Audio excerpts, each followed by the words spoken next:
Welcome to Real Vision. My name is Santiago Velez, and I'm the division lead R&D for Block Digital. And today I'm excited to bring with us Mr. Casey Kuhlman. Welcome, Casey. Thank you for having me.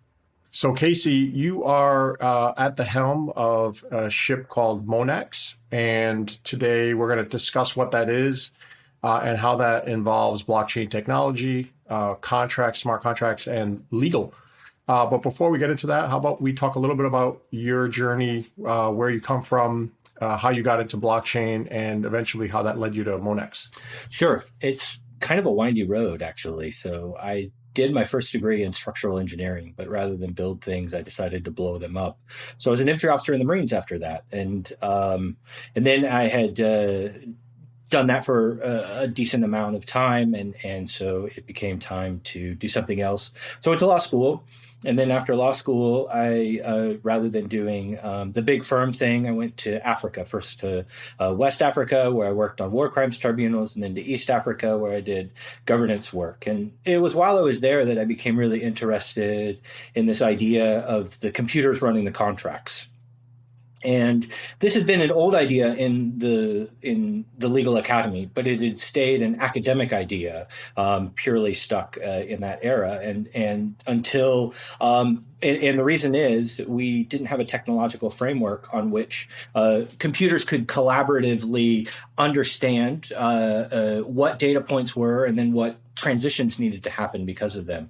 And so when the first smart contract compatible blockchains came down and were first theorized in kind of, well, maybe not first theorized, but first started to get worked on in late 2013, early 2014, I fell down the rabbit hole really quickly. And so since 2014, I've been really building at the intersection of legal technology and blockchain technology with our company Monax. That sounds great. And so coming from a kind of legal background as well as an engineering background, it seems to me that you're uniquely positioned to kind of appreciate some of the value propositions this technology, being blockchain, offers. Can you talk a little bit about the statement, code is law, and why that may or may not be true in your mind? It's definitely not true, in the sense that when we talk about law, what we're essentially talking about is an agreement within a society around a rule framework, and that is mostly opt-in for most of the people most of the time. Obviously, the murderer does not opt in to murders being illegal. If the murderer had its his or her way, murders would be perfectly legal, and so they wouldn't end up in jail after they committed their act. And so it's not 100% opt-in, but it's mostly opt-in for most of the people most of the time.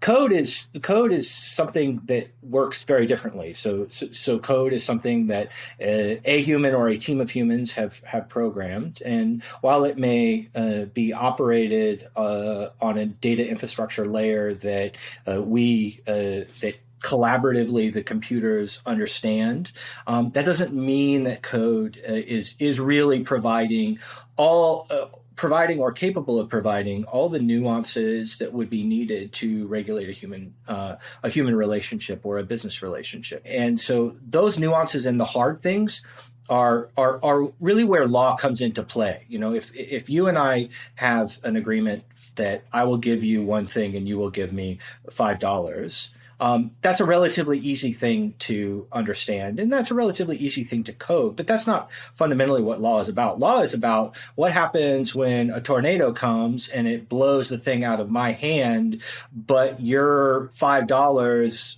was a wire and that was in transfer.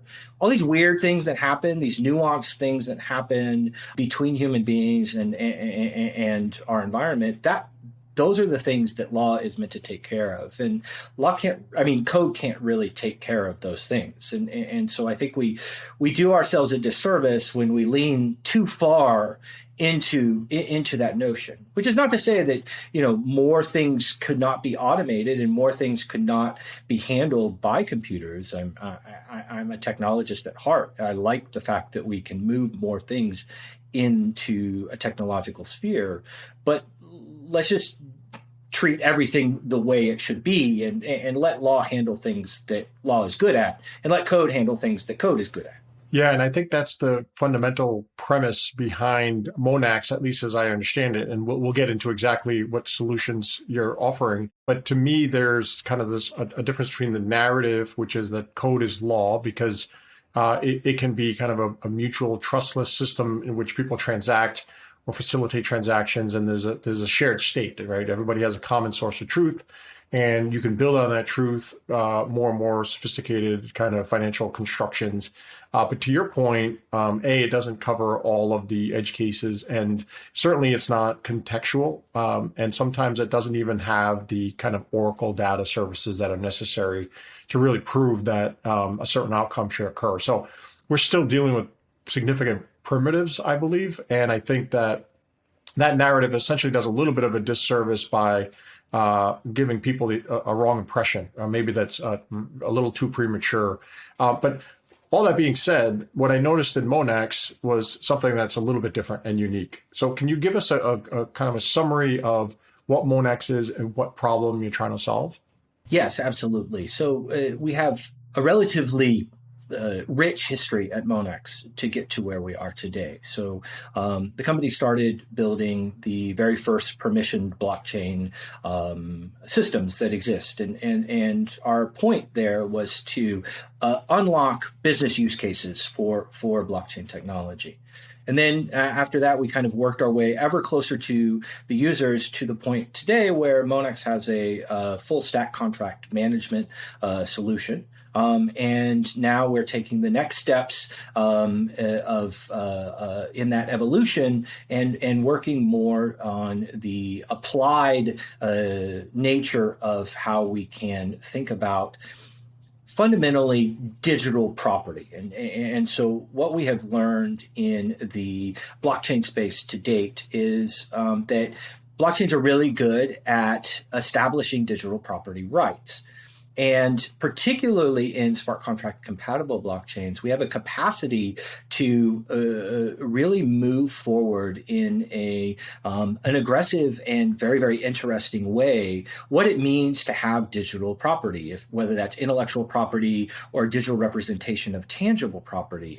And so we're about to launch a new platform called the Aspen NFT platform. And what that is it will be based upon what we have built to date, and it will be really focused on being a digital property management application. So it leverages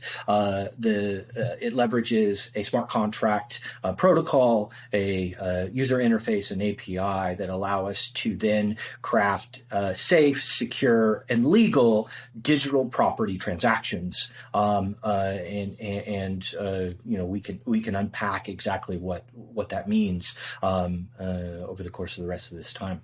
Hey, if you like this clip, be sure to check out the full interview and more only on realvision.com/crypto.